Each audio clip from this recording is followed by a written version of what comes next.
Little guy. Little guy.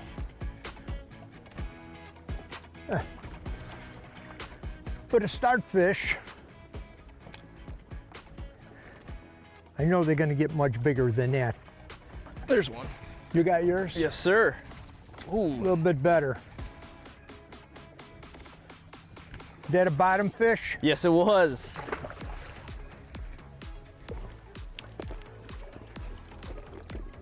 There he is.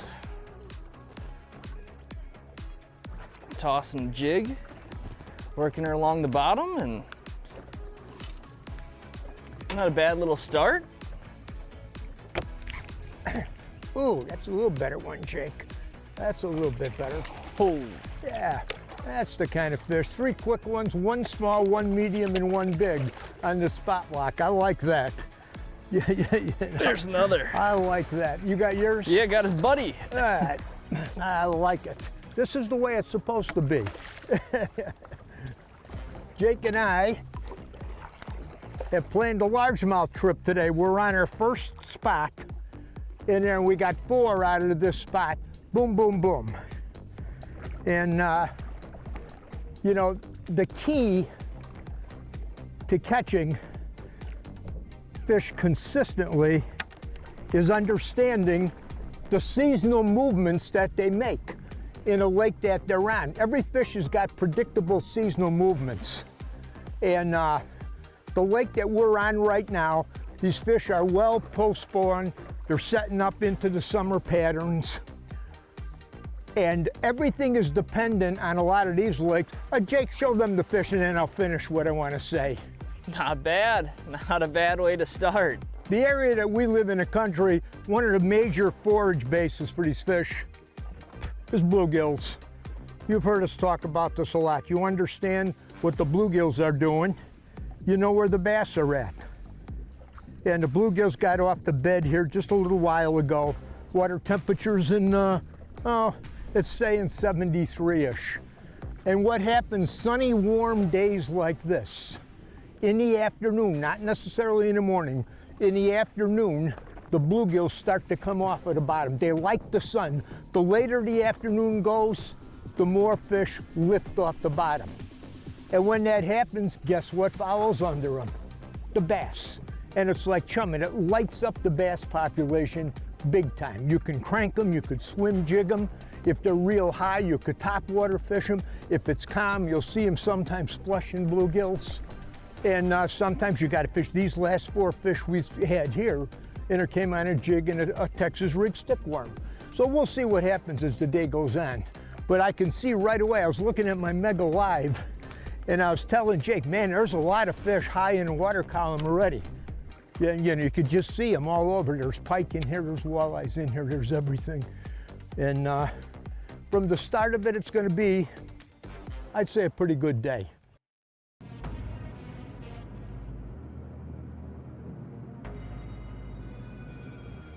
There he is. Right under the boat. Right under. I felt Little the guy boat. though.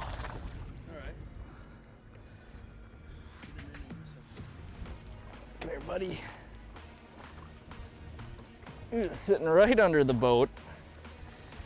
It's interesting, if you take a look at the hummingbird, you can see why these fish are sitting here. Let them go and we'll show you on the map here. Now, we've been talking about bluegills, and the bass are relating to the bluegills. And as you can see, we've got this shallow water flat here. And a couple weeks ago, that's where these bluegills were bedding. And they finished up the spawn and they've migrated to the weed line, and these bass have followed. So you can see here, we've got a pivot point where it drops into deep water. It's a hard weed line right at that 10-foot mark. And those bluegills are feeding there and the bass are following. So if you can find those, you'll definitely find the fish. You can see we've got a little point here too.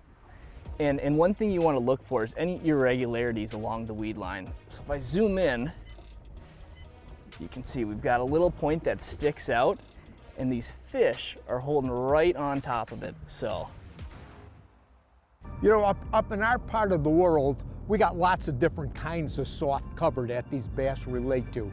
Shallow water, you got everything, all kinds of different lily pads. Yeah, you know, the little dollar pads to the big giant pads. And You got cut banks, you got cattails, you got bulrushes, you got shallow water slop.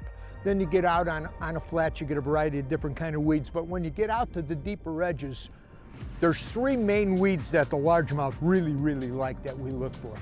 Cabbage, what we refer to as cabbage, is number 1. They love this stuff in the North Country. Coontail is really another good soft cover that bass like. And in some cases, milfoil.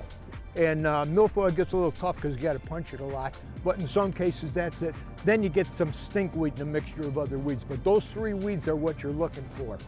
And when you find those weeds, the bass are in them. Some patterns on some days, on some lakes, it's all cabbage. On another day, if it's got coontail, they're all in coontail. Like something worth fighting. It's the right kind.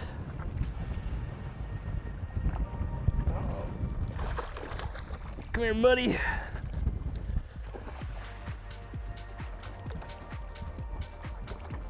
There he is. Just working that jig along the bottom, popping it, and this guy came and picked her up. Al and I got a number of different rods rigged up in the boat, and we got a couple of different presentations, and they all differ in depth you work them in the water column. So right now it's earlier in the day, and a lot of these fish are hugging to the bottom. So I'm swimming a jig, Al's been working a jig worm, and both of these baits we're working along the bottom where these fish are. And as we progress throughout the day, those bluegills rise up, and we're gonna switch to mid-depth baits. You know, I might start swimming this jig, Al might throw a crankbait, and at the end of the day, the hope is that those fish will continue to rise up and we'll be able to throw some topwaters for them. But the key is to have different baits rigged up ready to go to target those fish at the depth level they're at that particular time throughout the day. There's one. I just had one too. There we go. Nice one. Yep. There he is.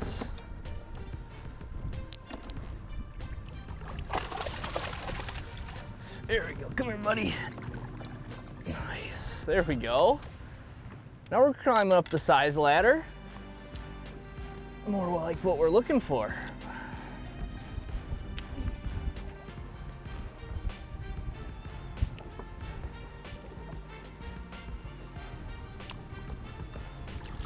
There you go.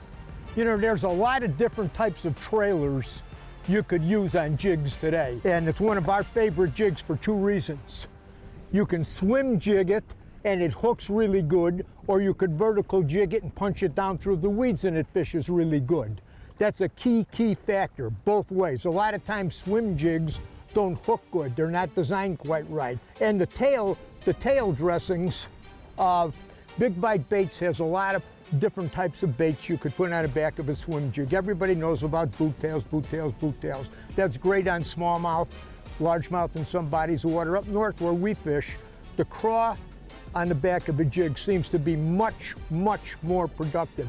Big Bite's got a couple different craws that are really unique that work on the back of a jig. Take a look at this. Big Bite Baits is one of the largest producers of soft baits in the world. They've got every different possible type of stickworm, tube, minnow, creature, and trailer you can think of. When it comes to tipping something on the back of a jig, there are 3 styles that we consistently use. The first is the swimmin' craw. This is a beautiful trailer, whether you're fishing vertically or horizontally. It features a solid tail section for rigging and a hollow cavity in the front you can insert a rattle. Next is the kamikaze craw. This little bass snack has a unique, patented design with holes in the claws to create a bubble trail. This is an extra little feature designed to trip their trigger. Lastly is the college craw. Now this soft bait has a special characteristic. Big Bite Baits donates 4% of the college craw sales back towards college scholarships. It's just one way this company gives back to the community that's helped them so much. Keep in mind, Big Bite Baits has a bunch of other creature and craws, but these 3 are our favorite for rigging on a jig. Oh, got him. I got him. Oh, good one. Oh, a good one, Jake. Another flipper. I thought I had a bigger one than that. We're getting a little bit of a There's one, a yep. bite going on here. There we go.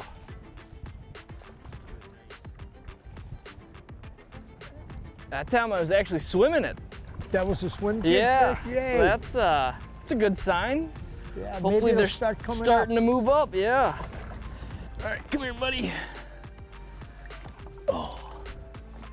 Looks like the wind's starting to die a little bit, so hopefully that's a sign that these guys are gonna start coming up.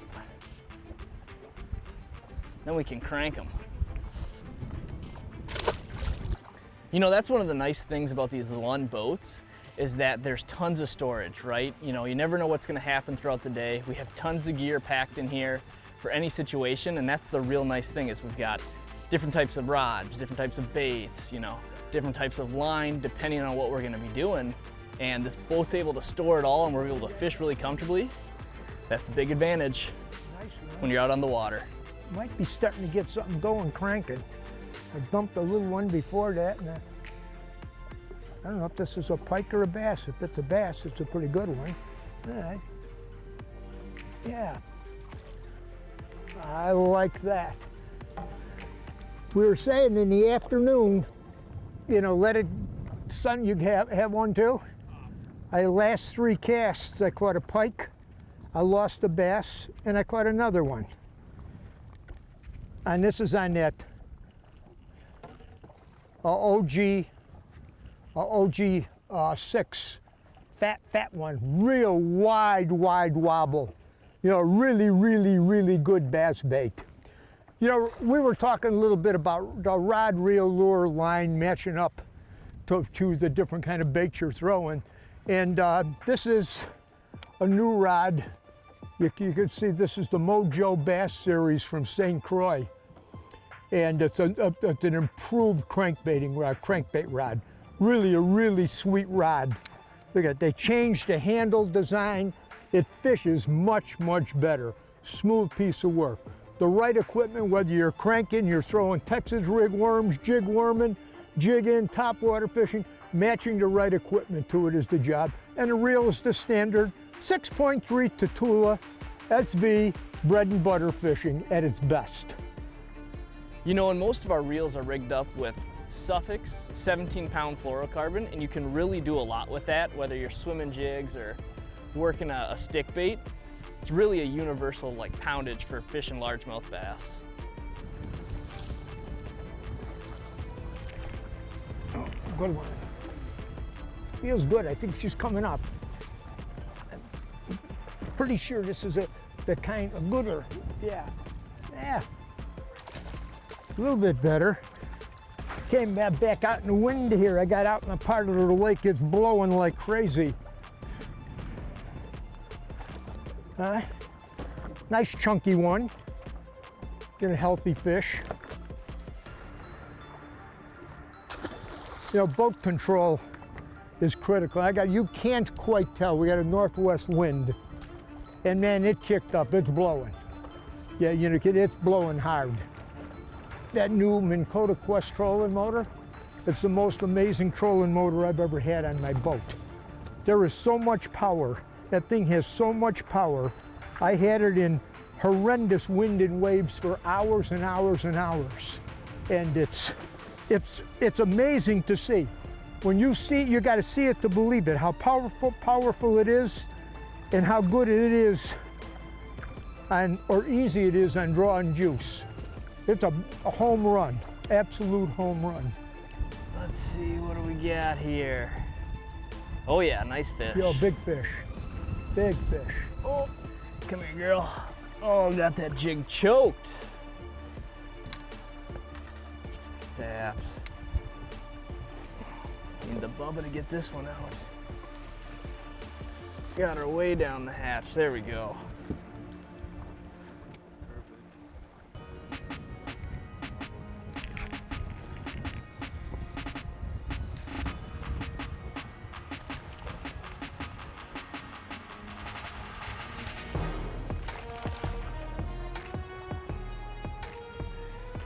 Man, you're right on. It's starting to happen. You know, that late afternoon evening bite we were talking about, We fished in here earlier this past. We got a few fish out of here. We just had 4 in a row now in this too.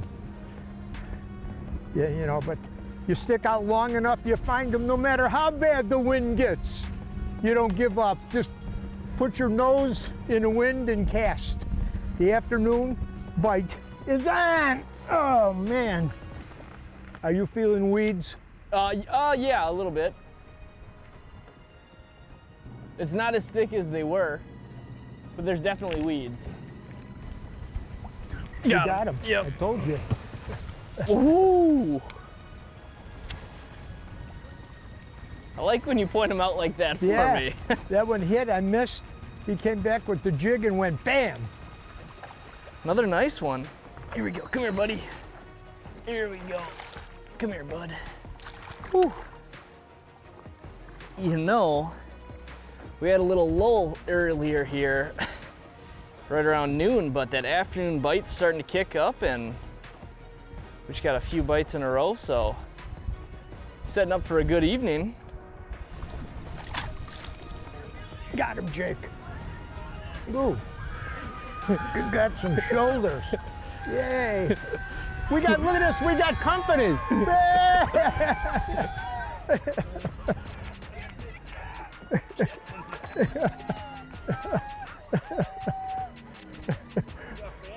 Yay.